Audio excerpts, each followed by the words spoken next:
And now let's return to the first major shakeup on President Trump's cabinet. Kristi Noem is out as Secretary of Homeland Security. CBS News obtained an internal message she wrote yesterday. She said in part, quote, "It has been the honor of my life to serve as a Secretary of the Department of Homeland Security and lead you." She also confirmed that her last day on the job will be at the end of the month.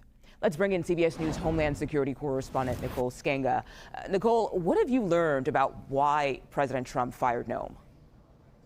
Yeah, Mugo, there are a laundry list of reasons the DHS secretary became the first of Trump's cabinet officials to exit, ranging from faux pas like wearing a Rolex to CBS to political crises like calling Alex Preddy in Minneapolis a domestic terrorist to just bad management. That memo issued last year requiring her personal approval for any DHS spending over $100,000 delayed hundreds of FEMA disaster payments. And then there was that $220 million ad campaign, complete with scenes of the DHS secretary on horseback before Mount Rushmore filmed during a government shutdown. Not this one, a different one.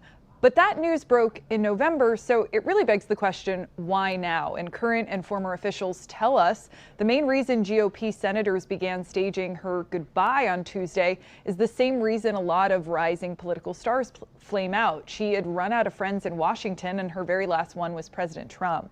The White House had stopped defending her. Tom Homan received credit for what did and did not happen under his watch in Minneapolis after 2 Americans died at the hands of federal agents. And even Secretary Noem's staff at DHS, including political appointees, grew tired of all of the internal mandates, polygraph tests, her personal signature required to hire staff, buy new equipment, use congressional appropriations, and to reimburse state and local officials. Just anecdotally, I called one senior DHS official yesterday when news broke, and they asked me, can I stop writing this memo asking for contractor approval, implying some staff could use DHS appropriations now without asking for permission first.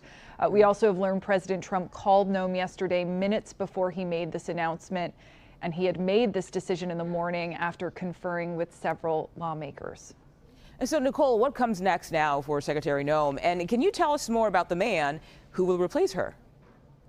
Well, on her way out, President Trump created a new job for his DHS secretary, special envoy for the Shield of Americas, where she'll report to Secretaries Rubio and Hegseth. But Senate Democrats have now also launched several investigations into her time as DHS secretary. This week, Senator Gary Peters, who's the ranking member on the Homeland Security and Governmental Affairs Committee, created a probe examining possible DHS obstruction of their top watchdog after a classified report on TSA screening never made it to his desk. Just yesterday, Senator Blumenthal from Connecticut called for a perjury investigation after she testified under oath that Corey Lewandowski, her de facto chief of staff, did not approve any contracts. Now, Markwayne Mullin is senator from Oklahoma. He seems to have ignited some optimism on the Hill and among the DHS ranks, as new nominees often do. I think there's a real question of how much of the DHS policy and practice will Mullin see fit to undo or reverse. Yesterday on the Hill, the Oklahoma senator called the DHS secretary a family friend. Take a listen. Is there always lessons that can be learned? You know, listen, my wife and I, we have, over the years, we have been fortunate enough to purchase companies and grow our companies, and every day there's something you can do better. And so I think there's an opportunity to build off successes, and there's also opportunities to build off things that maybe didn't go quite as planned.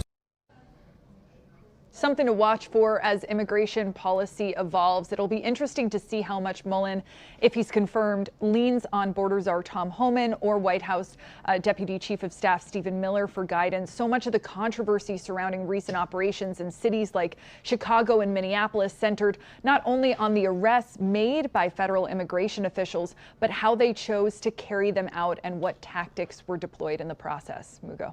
Okay, Nicole Sganga, thank you so much for that reporting. I appreciate your time today.